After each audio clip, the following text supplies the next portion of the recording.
In this video, I'll show you how to set up ngrok's AI gateway to route requests to public and self-hosted models in private networks. First up is public models. Skipping to the end of the onboarding process, you'll be shown a code snippet with the AI gateway URL and an initial access key. Switching to VS Code, here I've got a Python app that uses the OpenAI SDK and it's configured with environment variables. Now I want to show you how to update it to use the AI gateway. In the .env file, I'll create a new OpenAI base URL variable to override the default URL in the OpenAI SDK, pasting in the gateway URL and replacing the API key with the access key from the code snippet. I can then launch the app, give it a test, and it works. Opening the AI gateway dashboard, you can see the request has been logged. We can now change the model to a different provider while still using the OpenAI SDK, as the AI gateway will take care of reshaping requests to the required format.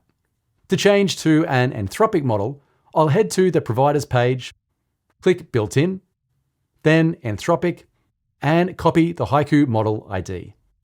I'll update the model in the .env file, reload the app, give it another test, and now we've got a new and pretty different response.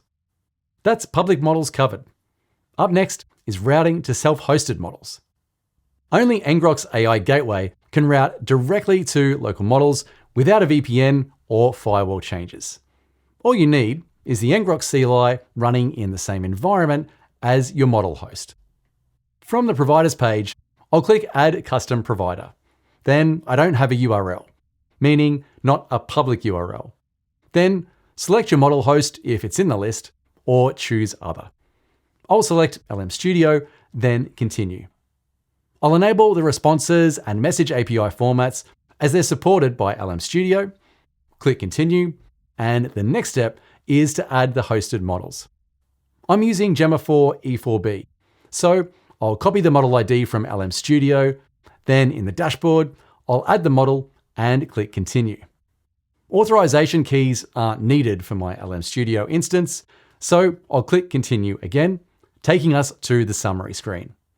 Everything looks good, so I can finish adding the provider.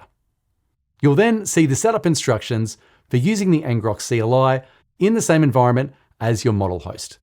This allows the AI gateway to create a direct private connection using an internal URL that's not publicly accessible. I've already authenticated the ngrok CLI, so I'll copy and run the ngrok HTTP command. To test that everything is wired together, I'll copy the model ID from the custom provider page. I'll update the model in the .env file and give it another test. In LM Studio, we can see Gemma is processing the request, and once it's done, we get the response in the app. That's routing to self-hosted models using ngrok. But there's one more thing you should know. The ngrok HTTP command is fine for initial testing, but for real usage, you'll want persistent connections by running ngrok as a system service. I'll stop the ngrok process, then run ngrok config edit to define the internal endpoint in the config file. I'll paste in the configuration code, then save and close to apply the changes. I'll then copy the path to the ngrok config file and install the ngrok service by running sudo ngrok service install with the path to the config file. Then start the service with sudo ngrok service start. Now your endpoint will always be running in the background, even after reboots. So that's how to use ngrok's AI gateway for routing to public and self-hosted models in private networks.